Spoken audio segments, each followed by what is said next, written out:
무엇보다 윤 전 대통령이 이 모두 진술을 포함해서요, 총 93분 동안 직접 마이크를 잡고서 검찰 측 주장을 조목조목 반박한 거, 이게 눈길을 끕니다. 네, 이 어제 재판정에서는요, 이 윤 전 대통령을 대리하는 변호사만 11명이 출석을 했습니다.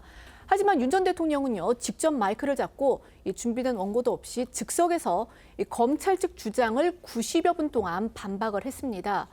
특히 검찰이 이 120여 페이지 분량의 프레젠테이션 자료를 준비해서 이 내란죄 성립 이유 등을 이제 설명을 하니까 윤 전 대통령은요, 이 피고인 측 반대 주장 기회를 이용해서 오전, 오후에 걸쳐 이 검찰 측 PPT 자료를 좀 띄워달라고 한 뒤에 한 페이지씩 짚어가면서 약 1시간 20분간 조목조목 반박을 한 겁니다.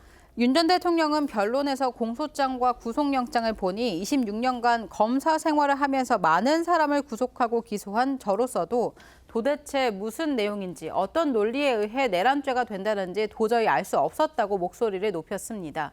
먼저 2024년 봄부터 계엄을 모의했다, 이런 혐의에 대해서는 정말 코미디 같은 이야기다. 계엄을 쿠데타, 내란과 동급으로 이야기하는 자체가 법적인 판단을 멀리 떠난 것이 된다, 이렇게 주장을 했습니다. 어제 재판에서처럼요, 이 피고인이 첫 본 공판부터 작심하고 쟁점을 다투는 거는요, 형사재판에서는 흔히 있는 일은 아니라고 합니다. 그만큼 검찰총장 출신인 윤 전 대통령으로서는 이 법률가적 시각에서 할 말이 많았던 모양입니다. 물론 그 주장의 법리적 타당성이나 합리성에 대한 판단은 또 별개의 문제입니다. 네, 그렇습니다. 어제는 첫 정식 재판이어서 양측이 각자 공소 사실에 관한 기본 입장을 밝히는 모두 진술이 이뤄졌는데요. 통상 첫 공판에서는 피고인 측이 모두 진술을 통해 혐의를 부인한다는 기본 입장을 밝힌 뒤에 다음 기일에 구체적인 입장을 내놓겠다고 하는 경우가 많습니다. 그런데 어제는 검찰과 윤 전 대통령 측이 1라운드 대결부터 팽팽히 맞붙은 겁니다. 공판 시간만 휴정 시간을 포함해서 오전, 오후 모두 8시간 20분이나 됐습니다. 양측 간 쟁점을 좀 더 자세히 소개해드리면요. 검찰은 먼저 윤 전 대통령을 향해 피고인은 군경을 동원해 국회와 선관위, 민주당사 등을 점거해 출입을 통제하고 한 지역의 평온을 해하는 폭동을 일으켰다고 했습니다. 이에 대해 윤 전 대통령은 비폭력적으로 국회의 해제 요구를 즉각 수용해 비상계엄을 해제한 몇 시간의 사건을 내란으로 구성하는 것 자체가 법리상 맞지 않다며 초기 내란몰이 과정에서 겁을 먹은 사람들이 수사기관의 유도에 따라 진술한 게 검증 없이 반영이 많이 됐다고 맞섰습니다. 또 검찰이 윤 전 대통령의 정치인 체포 지시 혐의를 강조하자 윤 전 대통령은 홍정원 전 국가정보원 1차장에게 누구를 체포하라고 이야기했다는 건 전부 새빨간 거짓말이다라고 주장을 했습니다. 또 윤 전 대통령은요, 이 비상입법기구 내용이 담긴 쪽지를 최성모 경제부총리에게 건넨 것으로 알려진 그 부분에 대해서도 과거 국가보위 입법회의 같은 기구 창설 검토안을 경제부 장관에게 준다는 것 자체가 난센스라고 했습니다. 윤 전 대통령은 어제 재판에서 이 난센스란 단어를 6번 사용하기도 했습니다. 윤석열 전 대통령은요, 특히 이 계엄 당일 국회 봉쇄 의혹과 관련해서 우원식 국회의장 그리고 이재명 민주당 전 대표를 직격하기도 했습니다. 지난 2월 25일 탄핵 심판 변론 당시 윤석열 전 대통령 측은 국회의원들이 계엄 선포 직후에 국회 담장을 넘는 영상을 증거로 제출한 적이 있는데요. 당시 윤 전 대통령 측은 길에 계엄과 관련된 어떠한 인원도 없고 아무도 없는데 혼자 스스로 월담을 하는 장면이라면서 국회의원이 담을 넘을 수 있었던 건 국회 봉쇄 지시가 없었기 때문이다, 이런 취지의 주장을 내놨었습니다.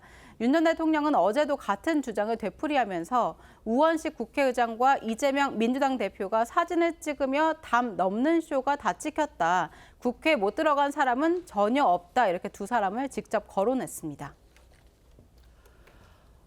우리 전직 대통령 가운데서 형사재판을 받은 경우가 여러분들이 있죠. 그런데 이제 비리라든지 이런 부분과 관련해서 최근의 경우는 사례는 이제 이명박 전 대통령이 있고 또 박근혜 전 대통령이 있습니다. 그런데 두 사람 같은 경우는요, 형사재판에서 직접 자기가 셀프 변론을 한 기억은 없습니다. 아마 두 분 다 법률가가 아니기 때문에 물론 뭐 그러실 수도 있다고 보지만 어쨌든지 간에 그 두 사례와 달리 윤석열 전 대통령 같은 경우는요, 어제 첫 공판임에도 불구하고 자신의 혐의를 직접 직접 마이크를 잡고서 적극적으로 부인을 했습니다. 그 논리는 그 검찰의 공소 요지를 전부 다 부정한 겁니다. 그러니까 계엄이라는 거는 일종의 이제 메시지성 계엄이다 이렇게 주장을 했고요. 또 정치인 체포 지시 이런 거 한 적 없다. 그다음에 자신의 혐의를 뒷받침하는 증거로서 검찰이 내세운 이 증인들의 증언에 대해서는 진술이 지금 달라지고 있지 않느냐 이렇게 지금 반박을 했고요. 특히 이 국회 봉쇄 지시 이것과 관련해서는 그거는 현실적으로 불가능한 일이다. 넌센스다. 실제로 경찰이 막아서 될 일도 아니었고 실제로 경찰이 막아서 들어가지 못한 사람도 없다. 이런 식으로 아주 적극적으로 자신의 혐의를 부인했습니다. 당연히 뭐 민주당에서는 강한 비판이 쏟아졌는데요. 어제 윤석열 전 대통령의 자기 변론 어떻게 들으셨습니까? 일반론적으로요. 우리가 형사재판에서 피고인 본인이 말을 많이 하는 것이 권장되지 않습니다. 대부분의 변호인들이 피고인들에게 자신의 말을 직접 하는 것을 자제하라고 권유하거든요. 왜냐하면 부지불식 간에 불리한 얘기들을 많이 뒤섞어서 이야기하게 됩니다. 윤 전 대통령도 헌법재판소에서 장시간 본인의 의견들을 피력했었지만 그것이 헌재 결정문에서도 부인된 내용들이 있지 않습니까? 대표적으로 계엄 포고령을 본인이 검토했다는 말은 헌법재판소 대신 판정에서 직접 한 겁니다. 그게 헌재 결정문을 보면은 굉장히 본인에게 불리하게 작용된 내용들이 실제로 설치가 되어 있죠. 그 연장선상에서 마찬가지로 지금 윤 전 대통령의 변호인은 그 의뢰인에 대한 법조 윤리에 충실해야 된다. 저는 그런 생각이 듭니다. 즉 원론으로 돌아가서 기본으로 돌아가서 본인의 의뢰인인 피고인이 법정에서 불필요한 이야기들을 많이 하고 있지는 않은지 그것이 본인에게 불이익한 것이 아닌지를 꼼꼼하게 점검을 해서 그렇다고 판단이 되면은 자제하도록 만드는 것이 변호인으로서 당사자에 대한 도리다. 이런 말씀을 드리겠습니다. 네. 피고인이 이 법정이라는 걸 고려하더라도 통상 법정에서 볼 수 없는 장면이었는데요. 지난번 헌법재판소 재판 과정에서도 봤지만 전혀 도움되지 않는 변론이었다고 봅니다. 지금 말씀하셨다시피 첫 회 공판기일에는 변호인 의견서를 통해서 정리된 법리적 의견을 밝히고 그 이후에 이제 증거조사 과정을 거치면서 본인의 주장의 타당성을 확인해 가는 과정으로 공판이 진행되는데 이미 어제 사실관계에 대한 상당한 진술을 해버렸습니다. 이후에 물증이 제시되거나 또 증인의 증언에 의해서 어제 발언이 번복될 경우에 향후에 유죄 판결의 가능성이 훨씬 더 높아지고요. 어제와 같은 태도를 보이는 것은 양형에 있어서도 매우 불리한 영향을 끼칠 가능성이 매우 높기 때문에 모르겠습니다. 어제 어떤 생각으로 이런 직접 변론을 장시간 했는지 모르겠지만 향후 본인의 공판 이 전략이나 향후 진행에 있어서 그다지 유리해 보이지 않습니다.